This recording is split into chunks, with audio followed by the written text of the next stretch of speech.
Assalamualaikum warahmatullahi wabarakatuh. Waalaikumsalam warahmatullahi wabarakatuh. Halo guys, kembali lagi di podcast PAI bersama saya Raffi Surya Kurniawan dan juga saya Salsabila Zafira Tofiana. Kami akan memandu jalannya podcast ini sebagai host. Halo sahabat pendengar, kali ini kita akan membahas topik yang sangat menarik dan relevan dengan kehidupan kita sehari-hari, yaitu etika konsumsi dan gaya hidup Islami yang berkelanjutan. Maka dari itu guys, kita telah mengundang dua orang yang paham akan tema ini. Langsung saja kita sambut Vicky dan juga Hesti. Sapa-sapa dulu kamera. Yuk, perkenalkan dulu. Perkenalkan, nama saya Vicky Bacajadewa. Perkenalkan, saya Claudia Hesti Nuridaya. Oke, langsung saja ya guys. Kita mulai dari hal mendasar dulu nih. Vicky, sebenarnya apa sih yang dimaksud dengan etika konsumsi dalam Islam itu? Baik, etika konsumsi dalam Islam itu bukan hanya soal apa yang kita makan atau kita pakai ya. Tapi bagaimana cara kita mengonsumsi sesuatu dengan penuh tanggung jawab. Dalam Islam, setiap tindakan konsumsi itu bernilai ibadah. Kalau dilakukan dengan niat yang benar, sesuai aturan, dan thayyib artinya halal secara hukum, syariat, dan baik bagi tubuh serta lingkungan. Berarti Islam tidak hanya mengatur tentang halal dan haram, tetapi juga menurut kita untuk bijak dalam menggunakan sumber daya ya? Betul sekali. Allah Subhanahu wa Ta'ala berfirman dalam Quran Surat Al-An'am ayat 141 yang berbunyi, wala tusrifu innahu la yuhibbul musrifin, dan yang mana memiliki arti, dan janganlah kamu berlebih-lebihan, sesungguhnya Allah tidak menyukai orang-orang yang berlebih-lebihan. Ayat ini menegaskan larangan untuk bersikap boros atau berlebihan, karena segala yang kita miliki adalah titipan dari Allah. Bahkan dalam hal ini,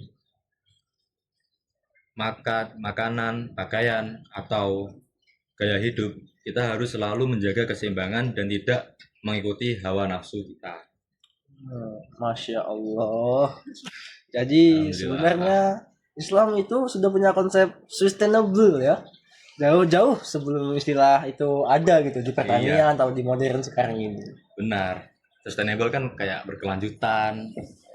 Tentunya harus mengatur lah bagaimana pemakaian kita dalam sehari-hari. Nah, prinsip hemat, tidak boros, dan menjaga alam sudah tertulis dalam Al-Quran sejak 14 abad yang lalu. Sekarang kita masuk ke bagian utama, yaitu gaya hidup Islami yang berkelanjutan. Narasumber 2, bagaimana Islam memandangi tanggung jawab manusia terhadap alam? Oke, baik. Jadi Islam menempatkan manusia sebagai khalifah fil ard, yang berarti pemimpin di bumi. Artinya, kita tidak hanya menikmati sumber daya alam di bumi, tetapi juga kita wajib menjaganya. Allah berfirman dalam Quran Surat Al-A'raf ayat 56, yakni Bismillahirrahmanirrahim, wala tufsidu fil ardi ba'da islahiha wad'uhu khaufan wa tama'a inna rahmatan lillahi qaribam minal muhsinin, yang memiliki arti, dan janganlah kamu membuat kerusakan di muka bumi setelah Allah memperbaikinya. Jadi ayat ini menegaskan bahwa menjaga kelestarian alam di bumi itu adalah bagian dari ketaatan kepada Allah Subhanahu wa Ta'ala. Jadi gaya hidup berkelanjutan bukan sekedar tren, tapi perintah agama. Nah, dan penerapannya itu bisa dimulai dari hal-hal sederhana. Misalnya, mengurangi sampah plastik, membeli produk lokal yang ramah lingkungan, tidak membuang makanan, menanam pohon atau tanaman di rumah, dan serta mendukung gaya hidup hemat serta berbagi kepada sesama. Wah, menarik sekali ya. Jadi sebenarnya gaya hidup Islami ini yang berkelanjutan adalah gaya hidup yang berfokus pada keseimbangan antara kebutuhan diri, lingkungan, dan tanggung jawab sosial ya. Baik. Kalau kita lihat lebih dalam, etika konsumsi ini kan tidak hanya tentang lingkungan, tapi juga menyangkut hubungan kita dengan Allah. Bisa dijelaskan?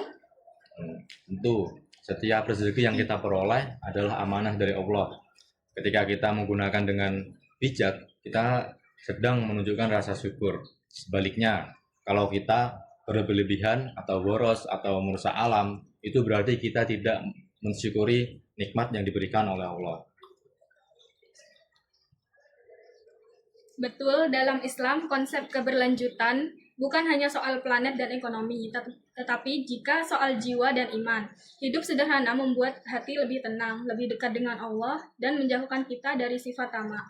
Rasulullah Shallallahu Alaihi Wasallam sendiri hidup sangat sederhana. Padahal beliau bisa saja hidup mewah, tapi beliau memilih jalan tengah, merasa cukup, tidak kurang dan tidak berlebihan. Oh, jadi gaya hidup Islam yang berkelanjutan itu bukan sekedar aksi sosial ataupun gaya hidup modern ya, tapi bentuk ibadah dan tanda takwaan juga ya. Tepat sekali. Kalau kita jaga bumi, sebenarnya kita sedang menjalankan amanah Allah. Karena bumi ini adalah tempat kita beribadah. Wah, pembahasannya luar biasa ya. Banyak banget pelajaran yang bisa kita ambil hari ini. Sebelum kita akhiri, mungkin masing-masing narasumber bisa memberikan pesan singkat untuk para pendengar. Mungkin pesan dari saya, mulailah dari sini, dari diri sendiri, kurangi pemborosan, jaga kebersihan makanan, dan makan secukupnya, dan selalu niatkan setiap konsumsi untuk ibadah. Karena Allah tidak melihat seberapa banyak kita punya, tapi seberapa bijak kita memanfaatkannya. Baik, kalau dari saya pribadi, mari kita tanamkan kesadaran bahwa menjaga bumi adalah bagian dari keimanan. Kita hidup di bumi hanya sementara, tapi apa yang kita tinggalkan, alam berdampak untuk generasi berikutnya. Jadi, jadikanlah gaya hidup Islami sebagai jalan menuju keberkahan, bukan sekedar kebiasaan. Wah, Masya Allah. Pesannya sangat menginspirasi sekali ya.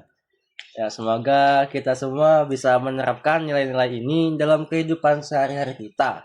Dan juga ini bisa menjadikan kita menjadi konsumen yang bijak, muslim yang bertanggung jawab, dan penjaga bumi yang penuh rasa syukur. Sebelum diakhiri lagi nih Mas. Iya Mas. Masnya ini tahu dari mana ya kayak gini tuh? Kok bisa tahu banget tuh, keren banget. Tentunya saya tahu dari mata kuliah PAI Mas. Oh, PAI ya? Iya. Oke. Pendidikan Agama Islam. Ya, kalau mbaknya sendiri? Sama. Oh sama, sekelas ya? Iya. Oh, pasti Kebetulan sekelas, Ya. sekelompok juga. Pasti kalian sangat mendengarkan dosen saat mengajar ya? Iya, memperhatikan. Iya. Nah, itu juga jadi kunci guys, agar kita itu paham dan mengetahui apa yang harus kita ketahui dari pelajaran-pelajaran yang diberikan oleh dosen-dosen kita guys, dan itu bisa kita implementasikan ke dunia nyata ya. Contohnya seperti ini tadi, menerapkan nilai-nilai kebaikan, jadi konsumen bijak, itu harus kita lakukan guys. Oke, apa lagi nih? Udah nggak sih? Emang Masa udah? apa? Nanti dulu lah. Iya. Ntar ya, kita ini mungkin ada apa ya? Kata-kata dari mas hostnya itu. Oh, apa? Ada apa ini? Loh, kata-kata dari hostnya ini apa? Oh, ya, kalau dari kita ya sebagai host ya, kita sebagai manusia itu harus dapat menjaga kelestarian alam, bumi, dan juga sekitarnya guys. Karena kita ini juga hidup di bumi itu sementara ya guys. Jadi ya semaksimal mungkin lah kita hidup di bumi ini kita maksimalkan dengan hal-hal yang positif. Ya gitu. Oke, terakhirnya Mas, kata-kata hari ini. Buah manggis, buah kedondong. Cakep. Ayo jaga bumi dong. Asik, tepuk tangan semua. Gokil Mas. Oke, kalau gitu guys, kita mungkin sudah cukup ya, diskusinya kali ini. Sangat menarik topik kita pada podcast kali ini. Semoga bisa menjadi manfaat untuk kalian semua pendengar dan juga kita.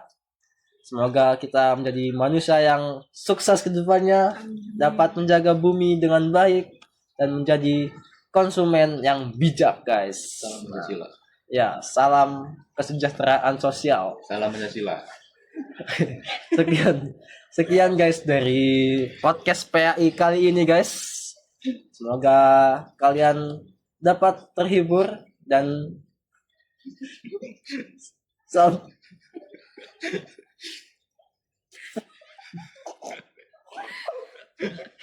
sampai jumpa di podcast selanjutnya, guys. Dadah.